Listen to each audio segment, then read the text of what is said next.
ఒకనికొకడు అనురాగం గల వాడై ఘనత విషయములలో ఒకరినొకడు ఎట్లా ఎంచుకోవాలంటుంది? గొప్పగా ఎంచుకోమంటుంది. 16వ వచనం చదువుతుంది. ఏడ్చు వారితో ఏడువుడి, ఒకరితోనొకడు మనసు కలిపి ఉండుడి, హెచ్చు వాటి మనసుంచక తగ్గు వాటి ఆసక్తులై ఉండుడి. మీకు మీరే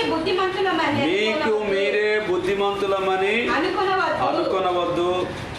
ఏమనుకోవద్దంట? రిక్కి ఏమనుకోవద్దు? మనకు మనమే నేను మాత్రమే బుద్ధిమంతుని, మీకు బుద్ధి లేదని అనుకోకూడదు. ఏమనుకోకూడదు? నాకు మాత్రమే బుద్ధి ఉంది, మీకు బుద్ధి లేదని అనుకోకూడదు. అట్లా అనుకుంటే ఏమన్నా దేవుడు బహుమతి ఇస్తాడా? అట్లా అనుకుంటే ఏమి ఆశించడం కూడా తప్పే అవుతుంది మనం. ఎందుకు అని అంటే దేవుని వాక్యం తెలియపరుస్తున్నటువంటి 16వ వచనంలో ఏడ్చు వారితో ఏడువుడి, ఒకరితోనొకడు మనసు కలిపి ఉండుడి, ఎచ్చు వాటి యందు మనసుంచక తగ్గు వాటి యందు ఆసక్తులై ఉండుడి, మీకు మీరే బుద్ధిమంతులమని అనుకొనవద్దు. 10వ వచనాన్ని మళ్ళీ ఒకసారి చదువుకుందాం. సహోదర ప్రేమ విషయములలో ఒకని యందొకడు అనురాగం గలవారై ఘనత విషయంలో ఒకరినొకడు గొప్పగా ఎంచుకోవాలి. ఎట్లా ఎంచుకోవాలి? ఒకరికొకరు గొప్పగా ఎంచుకోవాలి. అంటే నాకన్నా నా సహోదరుడు గొప్పవాడు, నాకన్నా నా సహోదరి గొప్పది అని వాళ్ళను మనము గౌరవించే స్థాయిలో మనం ఉంటాం. ఈ రోజుల్లో మనకున్నటువంటి అలవాటు ఏముంది? నాకు కొంచెం తెలిస్తే సార్ అంతా తెలుసు నాకే, నాకు కొంచెం తెలిస్తే అంతా నాకే తెలుసు. కాబట్టి అట్లా అనవద్దు.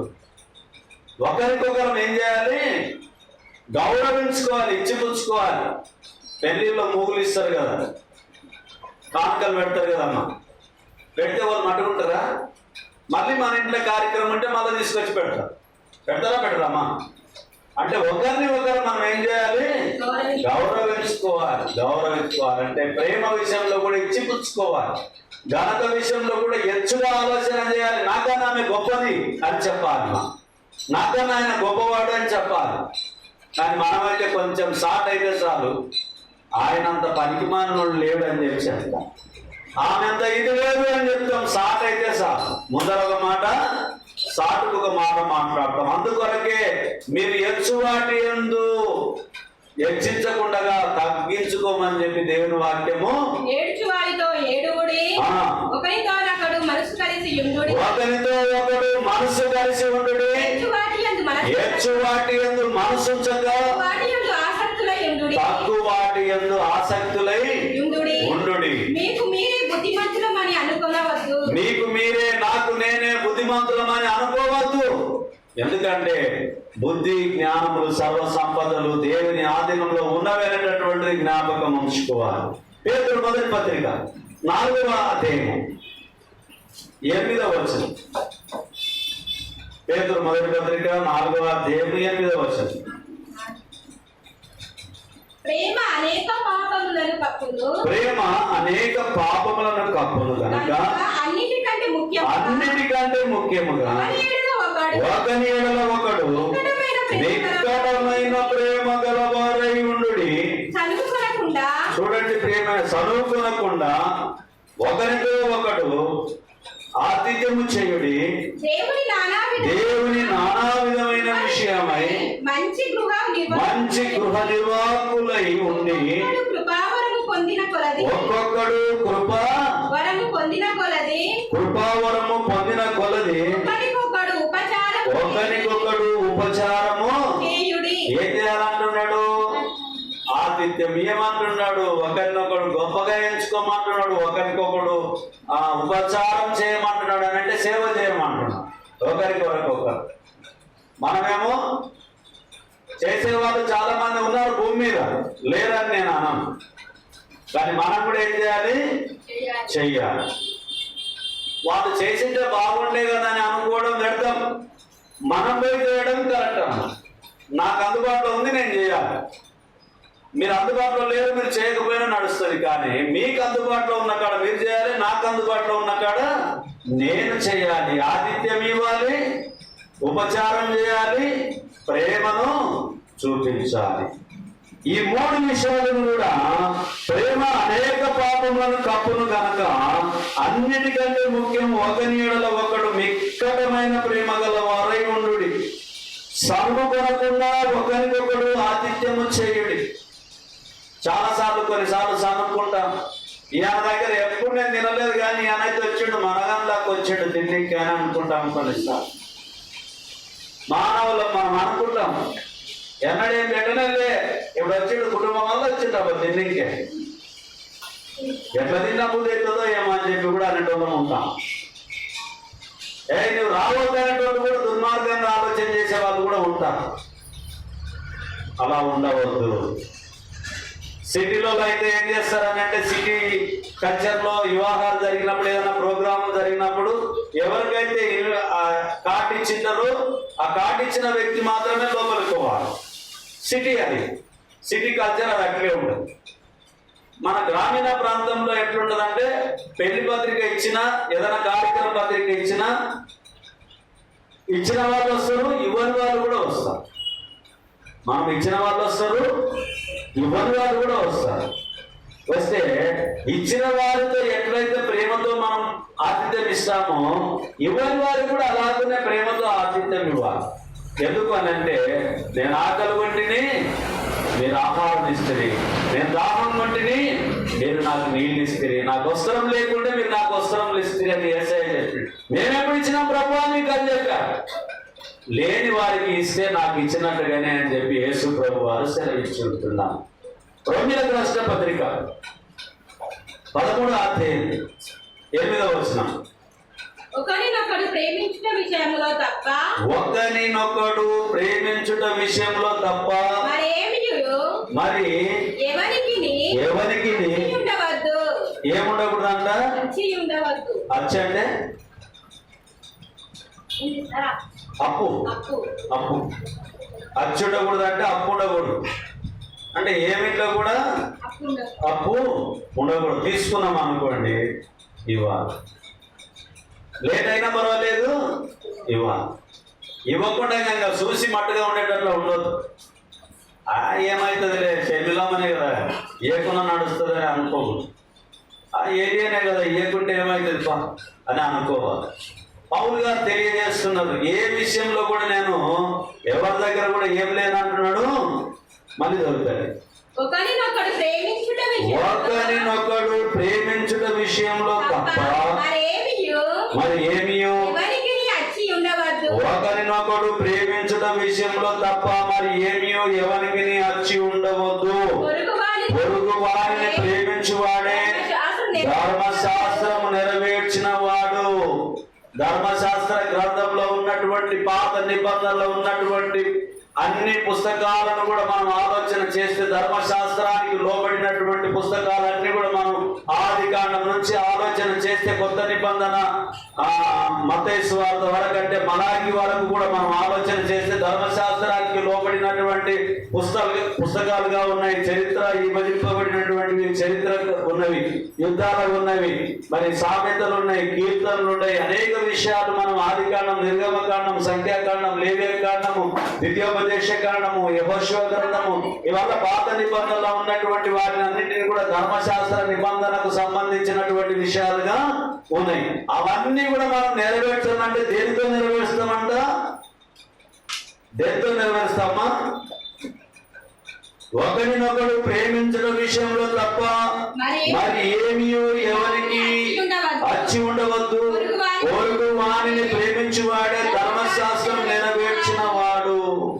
పొరుగు వారిని ఎవరమైతే మనం ప్రేమిస్తామో వారే ధర్మశాస్త్రాన్ని నెరవేర్చిన వారు అని చెప్పి అపొస్తలుడైనటువంటి పౌలు గారు ముక్తంగా తెలియపరుస్తూ ఉన్నారు. కానీ ఈ రోజుల్లో మనం ఒకరినొకరు ప్రేమించే స్థితిలో మనం లేము.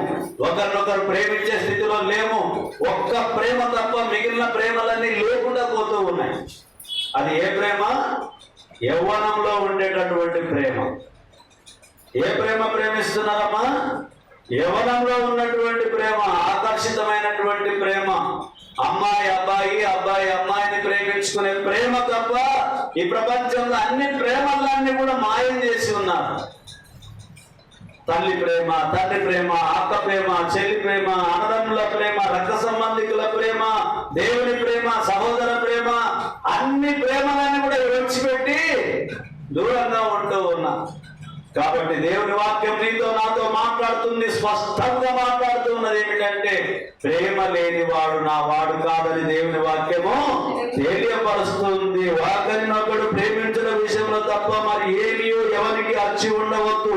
పొరుగు వారిని ప్రేమించువాడే ధర్మశాస్త్రం నెరవేర్చిన వాడు. తెస్సలోనికీయులకు రాసిన మొదటి పత్రిక 5వ అధ్యాయం 15వ వచనం. ఎవడును కీడునకు ప్రతి కీడు ఎవరికైనా చేయకుండా చూచుకొనుడి. మీరు ఒకరి ఎడల ఒకడును మనుషులందరి ఎడలను ఎల్లప్పుడూ మేలైన దానిని అనుసరించి నడుచుకొనుడి. చూడండి ప్రియమైనటువంటి వాళ్ళు, ఎవడును కీడునకు ప్రతి కీడు ఎవరికైనా చేయకుండా చూచుకొనుడి. మీరు ఒకరి ఎడల ఒకడును మనుషులందరి ఎడలను ఎల్లప్పుడూ మేలైన దానిని అనుసరించి నడుచుకొనుడి. ఎల్లప్పుడూ సంతోషంగా ఉండుడి. ఎడతెగక ప్రార్థన చేయమంటుంది. 18 వరకు చదువుకుందాం. ప్రతి విషయమునందు కృతజ్ఞతాస్తుతులు చెల్లించుడి. ఇలాగు చేయుట యేసుక్రీస్తునందు మీ విషయంలో దేవుని చిత్తము. చూడండి ప్రియమైనటువంటి వాళ్ళ, ప్రతి విషయమునందు ఏం చేయాలి? మనము కృతజ్ఞతాస్తుతులు చెల్లించే వారిగా మనం ఉండాలి. దేవాది దేవునికి కృతజ్ఞతాస్తుతులు చెల్లించాలి. నీవు చేసిన ఉపకారములకు నేనేమి చెల్లింతును? ఏడాది దూడలనా వేలాది పొటేలనా. ఆయన చేసిన ఉపకారములలో దేనిని కూడా మనం మరవకూడదని చెప్పి దేవుని వాక్యము తెలియపరుస్తోంది. ప్రతి విషయమునందు కృతజ్ఞతాస్తుతులు చెల్లించుడు. ఇలాగూ చేయుట యేసుక్రీస్తునందు మీ విషయంలో దేవుని చిత్తము. అలాగునే ఎవడైనాను కీడునకు ప్రతి కీడు ఎవరికైనా చేయకుండా చూసుకున్నది. మీరు ఒకరి ఎడల ఒకడును మనుషులందరి ఎడల ఎల్లప్పుడూ మేలైన దానిని అనుసరించి నడుచుకున్నది. ఎల్లప్పుడూ సంతోషంగా ఉండుడి. ఎడతెగక ప్రార్థన చేయుడు. మనం ఎడతెగక ప్రార్థన చేయాలి. ఒకవేళ ఏమైనా గొడవలు వచ్చినాయి, సమస్యలు వచ్చినాయి, కొట్టుకున్నాం, కొట్లాడుకున్నాం, తిట్టుకున్నాం అనుకోండి, సూర్యుడు అస్తమించే వరకు క్షమాపణ కోరుకొని కలుసుకోవాలి. లేదంటే మనం క్రైస్తవులము, నేను చెప్పుకుంటా నేను క్రైస్తవుని, కానీ దేవుని దృష్టిలో నేను క్రైస్తవుని.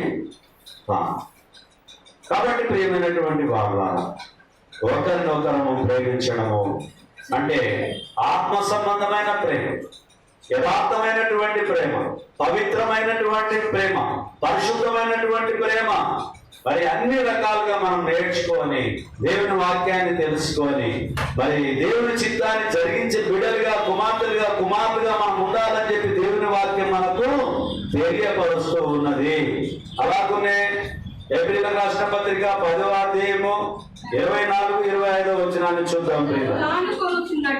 కొందరు మానుకొనుచున్నట్టుగా సమాజముగా కూడుట మానక ఒకరినొకడు హెచ్చరించుచు ఆ దినము సమీపించుట మీరు చూచిన కొలది అలాగు చేయుచు ప్రేమ చూపుటకును సత్కార్యమును చేయుటకును ఒకరినొకడు పురికొల్పుకోవాలని ఆలోచిస్తాం. ఒకరినొకడు ఏం చేయాలి? పురికొల్పుకోవాలి. మనం ఇప్పుడు ఎన్ని కొరకు పురికొల్పుకుంటాం? మనము ఎయ్యల్రా టైం వచ్చినప్పుడు చాలా మాట్లాడతాడు ఆయన, ఈమె చాలా మాట్లాడుతుంది, ఎయ్యల్రా అనేది మన ఆలోచన ఉంటుంది. టైం రాని అన్నట్లా ఉంటుంది. వేయాలమ్మా, ఫ్యాన్ వేయాలన్నా?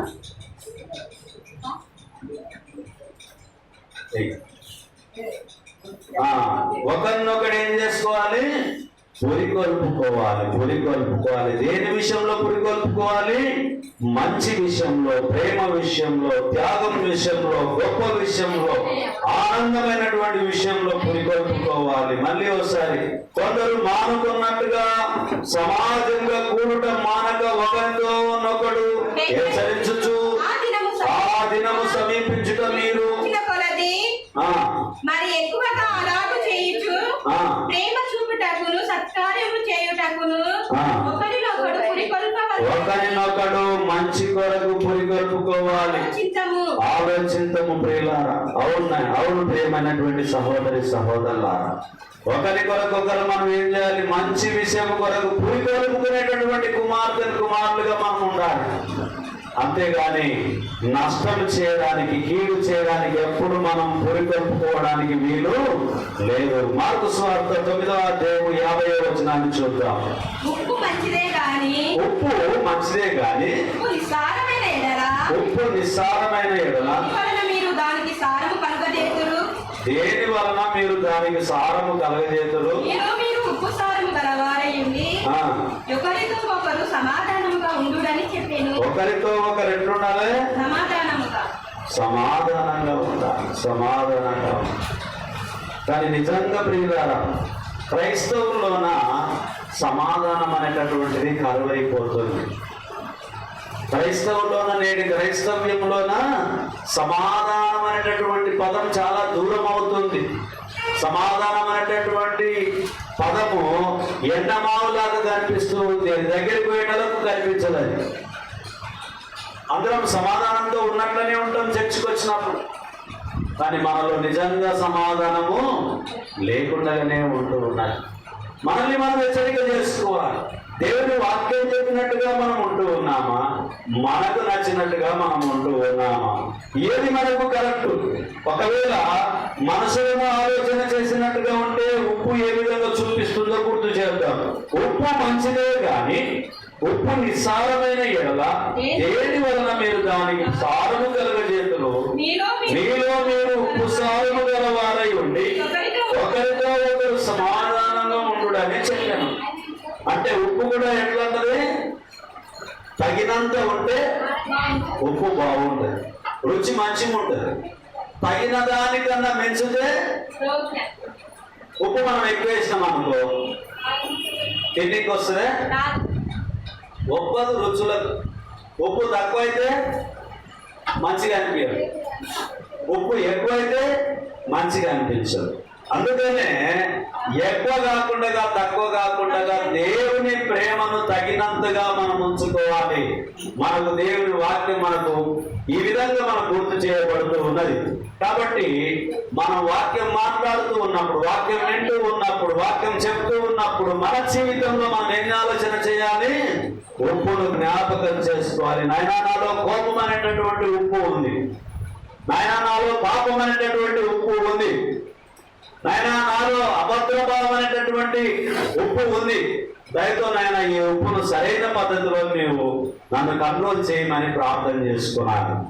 ఎప్పుడైతే దేవుని మీద మనం ఆధారపడడానికి ముందుకు వెళ్తూ ఉంటామో దేవుడు గొప్ప కార్యాలను మనకు చేసి పెడతాడు. రోమీయులకు రాసిన పత్రిక 14వ అధ్యాయము 13వ వచనం. కాగా మనము ఇక మీదట ఒకరినొకడు తీర్పు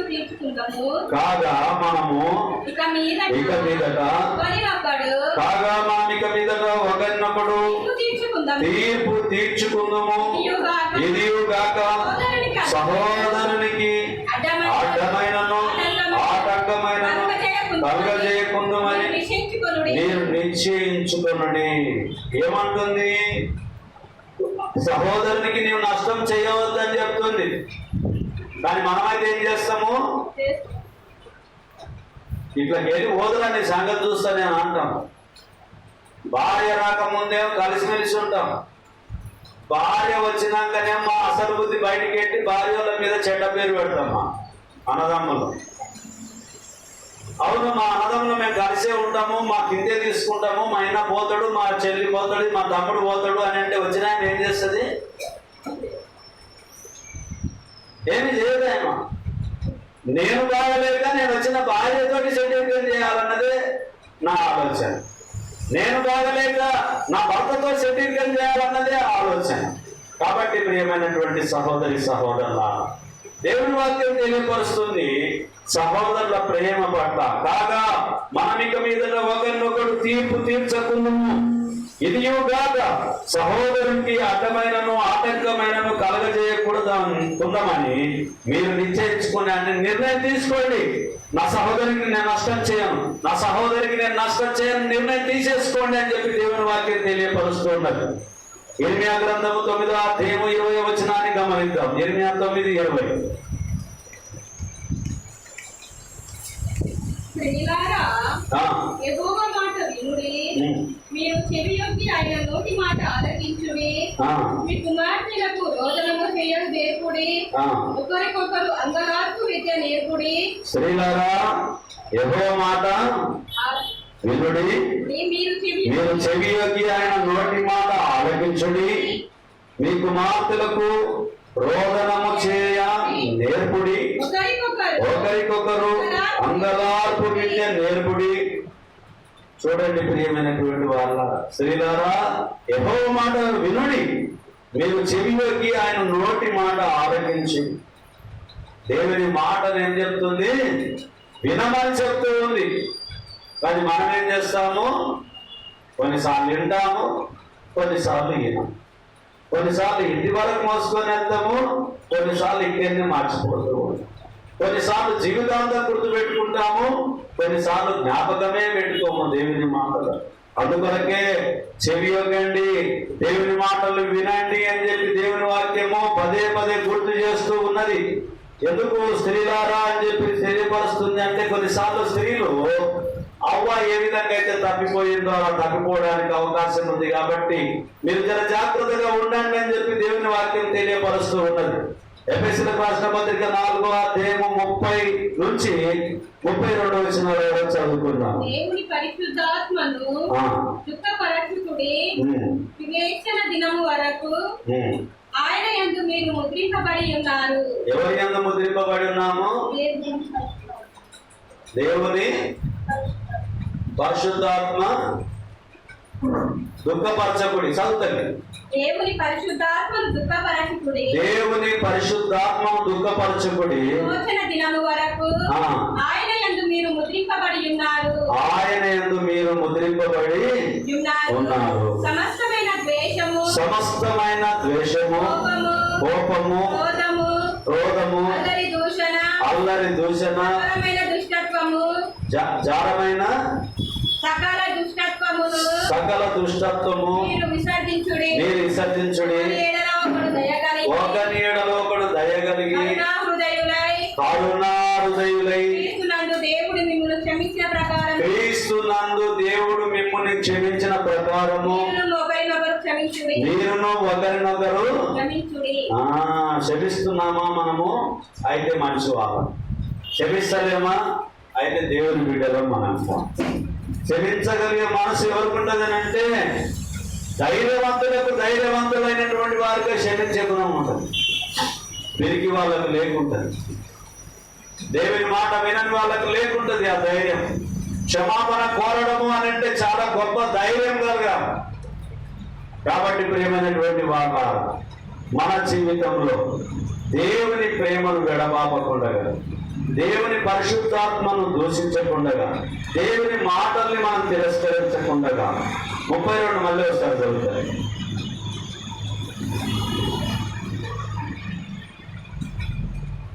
ఒకని ఎడల ఒకడు ఏం కలిగి ఉండాలి? కరుణా హృదయులై దేవుడు మిమ్మును క్షమించిన ప్రకారము మీరును ఒకరినొకరు క్షమించుడి. మనం కూడా ఒకరినొకరము క్షమించాలి. అది నష్టమైనప్పటికీ, మోసమైనప్పటికీ, ఏదైనప్పటికీ కూడా మనం క్షమించే గుణము కావాలి. ప్రతి క్రైస్తవునికి అది రావాలి. ప్రతి ఒక్కరిలో అది ఉద్భవించాలి. అలా చేసినప్పుడే మనం క్రైస్తవులము, క్రీస్తును నమ్మినటువంటి కుమార్తెలము కుమారులు. ఒకవేళ అది నాలో లేకపోయినా నేను బోధకుని కాదు, సేవకుని కాదు, సువార్థికుని కాదు, పనికిరాను అని నేను కూడా నాలో లేకపోదు. ఎందుకంటే దేవుని వాక్యానుసారం బతకడమే, దేవుని వాక్యానుసారంగా జీవించడమే దేవుని చిత్తము. వాక్యాన్ని దాటిన వాడు సరైన వాడు కాదు, సరైన ఆమె కాదు. కాబట్టి ప్రియమైనటువంటి సహోదరి సహోదరులారా, దేవుని మాటకు లోబడుతుంటే మంచిది కాదు. కొరింథీయులకు రాసిన మొదటి పత్రిక 11వ అధ్యాయం 33వ వచనం. కాబట్టి నా సహోదరులారా, భోజనము చేయుటకు